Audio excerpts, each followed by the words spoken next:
Կուզեի նաև անդրադառնալ հարևան երկրի վրա ուժ գնանում են այս ճնշումները, փորձագետները ասում են, որ ԱՄՆ-ի հարձակումը մոտակա ժամանակներում կարող ենք սպասել եւ այս բանին արյուն է թափվում Իրանի փողոցներում, անկարգություններ են, բախումներ են Իրանում, ինչ վարքագիծ պետք է դրսևորի այս պարագայում Հայաստանը։ Հայաստանի Հանրապետությունը պետք է ամեն ինչ անի, որպեսզի չհայտնվի այն հորձանուտի մեջ, որը տանում է դեպի տարածաշրջանային պատերազմ բախումներ։ Աստված մի արարծե, եթե Իրանում եւ Իրանի շուրջ ռազմական գործողությունները ծավալը մեծանա, պատկերացնեք դեպի Հայաստան նաեւ փախստականների հոսքը ինչ խնդիր է լինելու։ Պատկերացնեք մեր սահմանների մոտ նման գլոբալ կամ պես ասած ծանր հարվածները անվտանգային ինչպիսի խնդիրներ բերելու նաև Հայաստանի համար։ Պատկերացնում եք, եթե հանկարծ այդ ռազմական գործողությունները ավելի լայն աշխարհագրություն ստանան։ Մենք այդ դեպքում ուզենք թե չուզենք, անկախ մեր կամքից հայտնվելու ենք այդ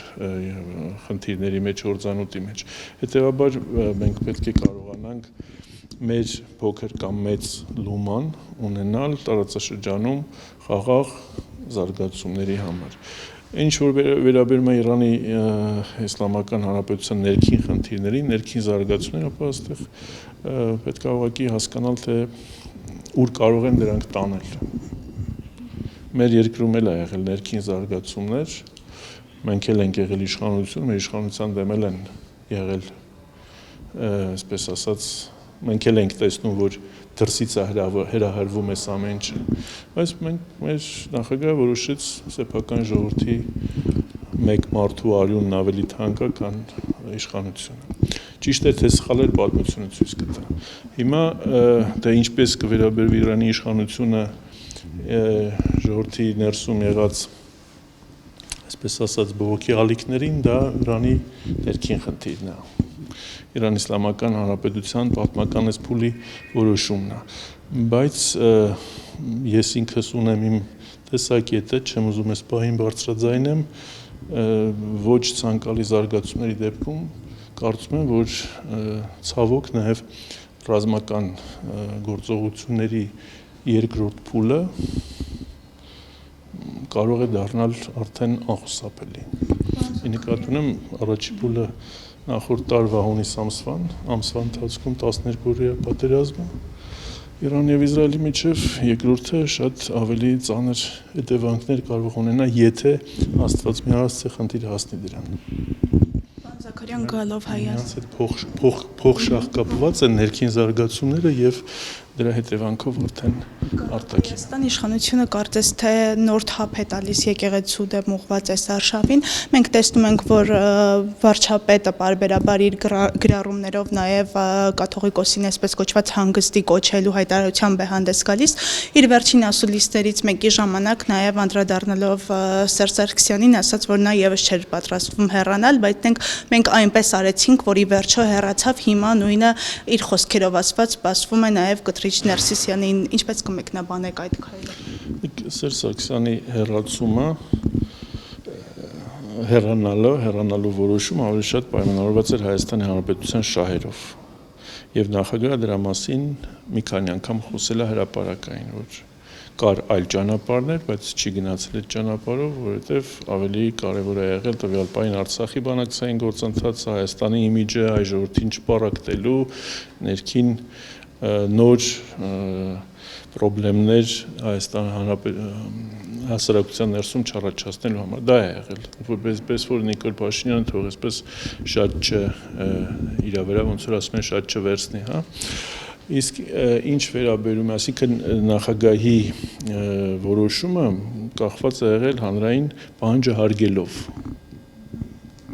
հանրային ձևավորված պահանջի նկատմամբ հարգանք ցուցաբերելով եւ քաղաքական նպատակով։ Հիմա արդյոք Նիկոլ Փաշինյանը իր այսպես կոչված նախարարները, իր այսպես կոչված պատգամավորները իրավունք ունեն հայ առաքելական Սուրբ եկեղեցու առաջնորդի դեմ պես քաղաքացիական ակցիաներով հանդես գալ։ Ունեն այդ իրավունքը, որևէ տեղ գրված է դա։ եթե քաղաքացին իրավունք ունի իր ընտրած իշխանության դեմ դուրս գա փողոցում խաղ միտինգ անի պահանջի հրաժարվել, ինչը որ մենք անում ենք 7 տարի, ապա որևէ մեկը իրավունք չունի դուրս գա եւ նման կերպ վարվի հայրաքելական Սուրբ եկեղեցու։ Եկեղեցու դեմ դուրս չեմ եկել, կաթողիկոսը ոչ Եթե պատճառ։ դուրս եք գալիս Հայաստանի Հանրապետության սահմանադրությամբ չամրագրված ինչ-որ մի process-ի մասնակից եք լինում, դուք մեխանիկորեն ստացվում է, որ դուրս եք գալիս Հայաստանի Հանրապետության դեմ։ Եթե մենք բոլորս միասին հիմա գնանք սահմանադրությամբ չթույլատրվող գործողություններով փորձենք իշխանություն հեռացնել։ Մեզ ինչ են անելու։ Մեզ առնվազն դատելու են, ճիշտ է։ Հիմա եկեղեցու կանոնագրքով այդ բոլոր այդ մարդկանց հասնում է պատիժ, որովհետև վեհապարը սահմանադրությունով չի ընտրվել, ոչ էլ կառավարության որոշումով, ոչ էլ ազգային ժողովի քվեարկությամբ, ոչ էլ հայ ժողովրդի քվեարկությամբ։ Վեհապարը ընտրվել է ազգային ժողով, եկեղեցու կանոնակարգով եւ ներքին եւ եկեղեցու եւ պետության անջատ լինելը հենց դա է։ Եկեղեցու ինքնավարությունն էլ հենց դա է։ Դրանով ենք մենք ասում որ դուրս ես եկել եկեղեցու դեմ։ Իսկ ինչ երաշխիք որ ենթադրենք վեհապարը գնաց հանգստի, մի հատ ուրիշ վեհապարի դեմ էլ մի 2 տարի հետո էլի դուրս չեն գալի նույն կերպ վարվեն։ Կա տենց երաշխիք։ Չկա այդ երաշխիքը, եթե ինչի մասին է խոսքը։ Ով է իրավունք տվել ընդհանրապես նման կերպ վերաբերվել եկեղեցուն։ Կարծիքդ ասում ես, դուրս չի գալիս վեհապարը, կարծիքդ ասացիր հասկացանք։ Ես ով է իրավունք տվել վարչական ռեսուրսը վերցնես գնաս եւ նման պարակտիչ եւ հայրաքելական Սուրբ եկեղեցու դեմ գործողություններ ըստ էության իրականացնես։ Դա հենց դրա մասին է խոսքը։ Պարոն Զաքարյան, հենց այն եկեղեցու ներսում խնդիրներ։ Բարձրաձայնեցիք եկեղեցուն թող ինքը ինքնուրույն եկեղեցին այդ խնդիրները լուծի իր մեխանիզմներով։ Մնացած արդեն,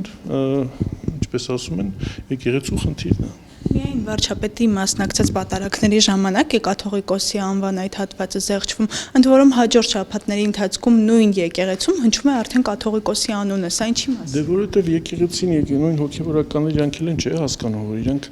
եկեղեցու ներքին կանոնագրքին հակառակ գործողություն են անում։ Հիմա ինչ մեկն էլ գնա, ասի, բանը, այդ նույն Սուրբ եւ անմահ պատարակների ընթացքում նաեւ հնչում են իշխանականների, թագավորած, զորականների, ինչ գնան ասեն դրանց անունները մի տվեք, գնան խառնվեն ասեն դրանց անունները մի տվեք, կամ այս ինչ բանը եպիսկոպոսի անունը մի տվեք, բան ու գործ չունեն անել։ Ինչ ցնդաբանություն ասիկան։ Ով է որոշել, որ Հայաստանի Հանրապետության խնդրեմը հենց այսօր հենց դա է։ Մենք խոսում ենք մեր տարածաշրջանում, տեսնում ենք ինչ է կատարվում մեր երկրում անվտանգության խնդիրները մի կողմ դրած, ինչով ենք զբաղվում, հիմա հոգևոր անվտանգություն ենք,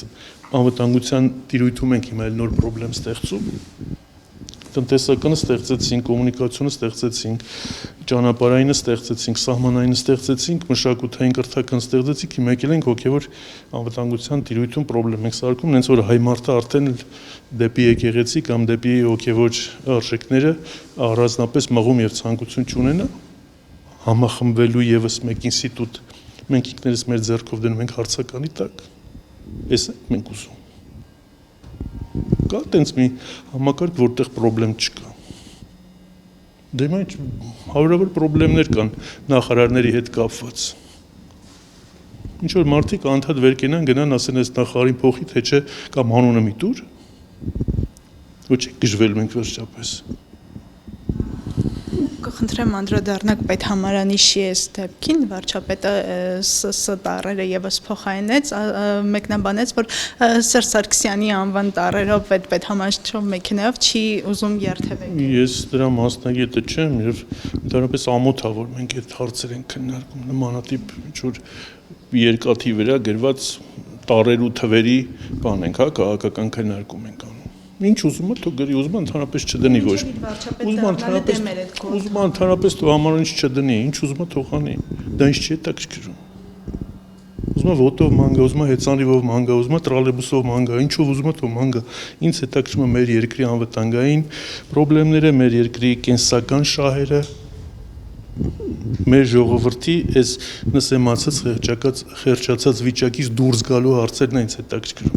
Ոչ թե մեքենայի վրա ինչ թիվա գրած, ինչ տառա գրած, սա ինչ խնդիր է։ Խոսեցինք եկեղեցու Նիկոլ Փաշինյանի ձևակերպած նորոգման ծրագրից, կարծես թե ասում են ձախողման է գնում այս նորոգման ծրագիրը, հնարավոր համարում եք գնալ ծայրահեղ քայլերի այս իրենց ձևակերպած նորոգման ծրագիրը, Իրանում ինչպես տեսնում են մզկիթներ են այրվում, մեր մոտ եկեղեցի դռներ են փակվում, խոչընդոտում են մուտքը, նման ծրագիր հնարավոր է մեր մոտ էլ արդեն առաջ գա, համարում եք, որ Իրանի դաժան փորձին կանցնի հայկական իշխանությունը, կամ եթե չի կարողանում գրավել ամբողջովին եկեղեցին, այլոց ձեռքերով փորձեն եկեղեցին մոխրացնել։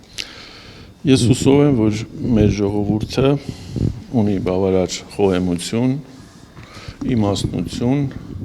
եւ շատ լավ հասկանում ու գնահատում է հայ առաքելական Սուրբ եկեղեցու դերը, նշանակությունը իր պատմության եւ իր ապագայի մեջ։ Եվ ես վստահ եմ, որ մեր ժողովուրդը ինչ էլ ուզում է կարեք։ Մեր ժողովուրդը դուրս չի գալու իր եկեղեցու դեմ։ Ուղղակի դուրս չի գալու իր եկեղեցու դեմ եւ ոչ ոք չի կարող սասանել Գրիգոր Լուսավորչի գահը։ Ոչ ոք։ Դա փորձել են անել տարբեր արշավանքներ, թաթարներ, թուրքեր, սելջուկներ, մոնղոլներ, չգիտեմ, ամենատարբեր պատմական իրադարձություններում, բայց Աստծո, Քրիստոսի եկեղեցին եղել է հայ ժողովրդի գոյության, հայապահպանության, միավորման եւ նաեւ պետականության վերածննդի սպասող ամենաանսասան ինստիտուտը։ Եվ դա մեր ժողովրդի իմաստնությունը բավարար է, որպեսզի այդքանը գնահատելով հայրաքելական Սուրբ եկեղեցու դեմ որևէ բանական խոհեմ խելացի մարդ դուրս չգա։